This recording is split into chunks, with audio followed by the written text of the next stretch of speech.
Manhunt for escaped inmate James Morales now enters its fourth day. As we first told you at noon, U.S. Attorney's Office here in the Ocean State has filed criminal charges against Morales. The charge, escape from custody of the Attorney General, comes with a potential of 5 years behind bars and a $250,000 fine. In the meantime, tomorrow the board of directors that governs the Wyatt Detention Center is called an emergency meeting to discuss the escape.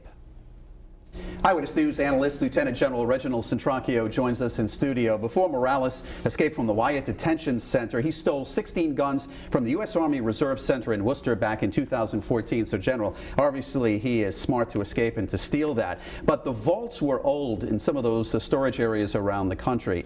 Were those compromised? I think so. I think it had to be a combination of not only the structural deficiencies, in this particular case the roof, which led right into the vault. That's probably unprecedented in reference to today's standards.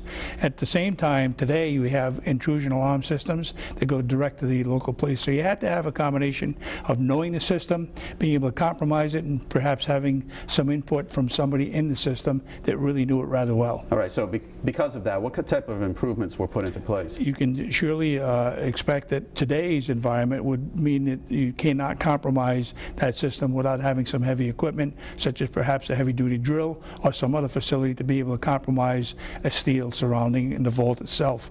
Not to mention the fact that anytime you have an attempted intrusion, you get an alarm that goes off, providing someone has not compromised it, obviously. All right, we're talking about that, but other systems have been put into place too, right? Yeah, other systems, not only the intrusion system, but a protocol to be able to get into that to begin with, but having more than one individual gain access either through a locking system, perhaps some kind of a dial-in to be able to have a particular system to be able to just not use one entry procedure but several. And finally, General, 2014 he steals the weapons. Why? You know, I think probably to gain some money. He certainly didn't collect them for his personal collection. I think he was probably able to get money for them if he in fact did that. Okay, we'll have more on the escape coming up on Eyewitness News at 6.